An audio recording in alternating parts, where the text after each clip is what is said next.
주님께서 주시는 평강이 심령에 가득하시길 바라겠습니다. 오늘 말씀은 출애굽기 26장 1절에서 14절 말씀입니다.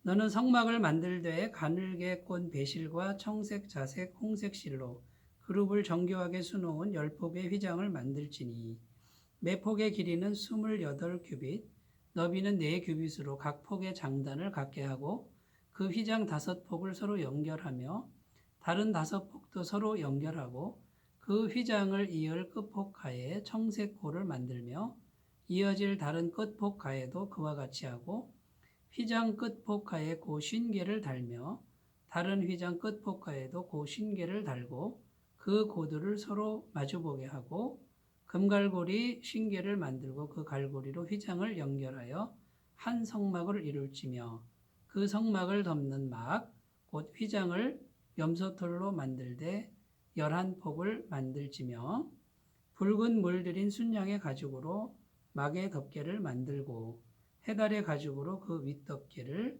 만들지니라. 아멘.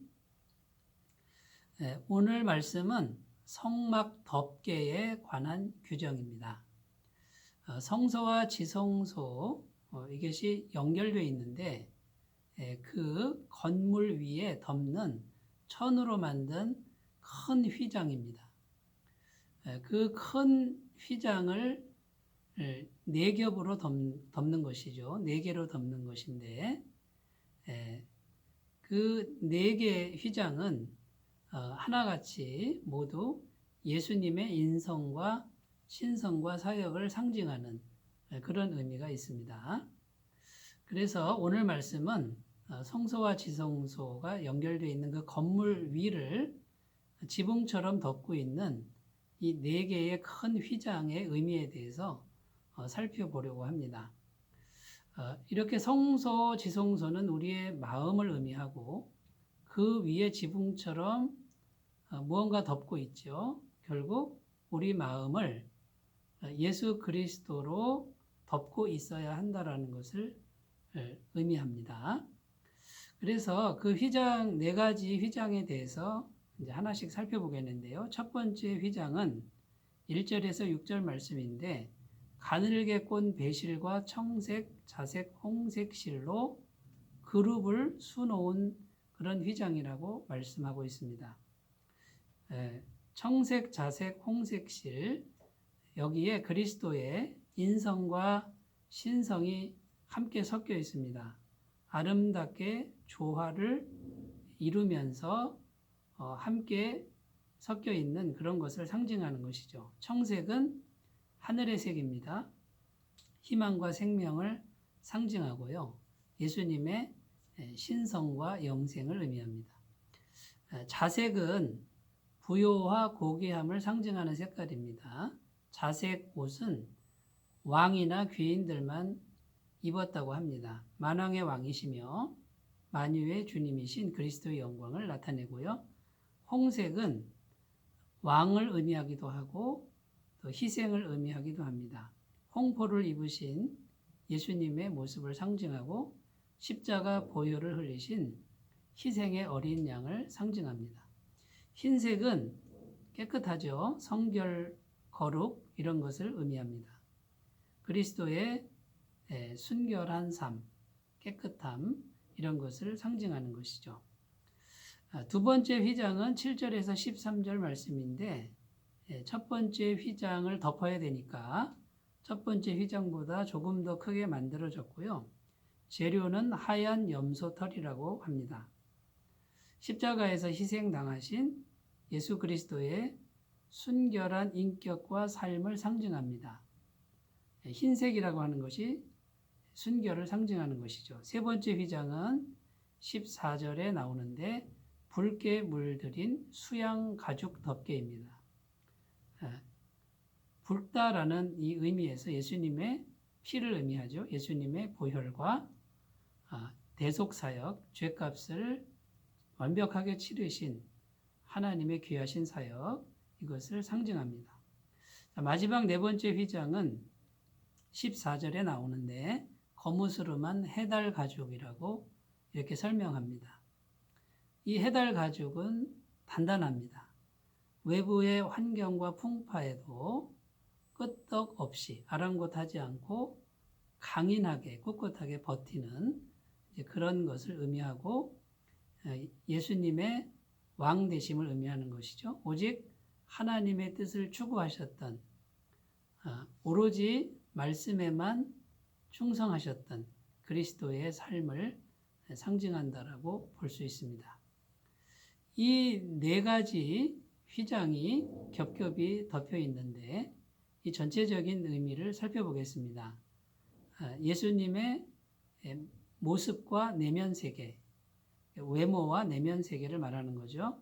예수님의 모습은, 외면은 거칠고 보잘것없는 풍채를 가지셨습니다. 그러나 내면은 누구도 범접할 수 없는 하나님의 영광, 신성, 순결, 이런 부분들, 사랑, 이런 것들이 숨어져 있는 것이죠. 그래서 겉으로 보면은 참으로 거칠고 또 연약한 모습이지만 내면에는 정말 우리가 흠모할 만한 그런 모습을 가지고 있는 것입니다.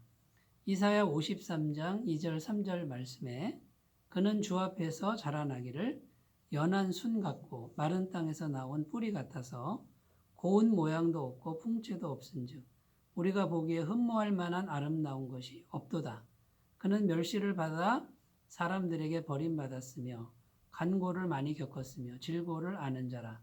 마치 사람들이 그에게서 얼굴을 가리는 것 같이 멸시를 당하였고 우리도 그를 귀히 여기지 아니하였도다.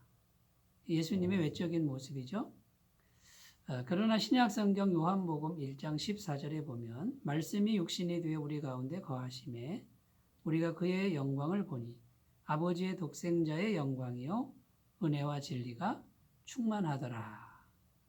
예수님의 내면 세계는 아버지의 독생자의 영광이라 그럽니다. 하나님의 영광이요 은혜와 진리, 하나님의 은혜와 진리가 충만했다라고 증언합니다.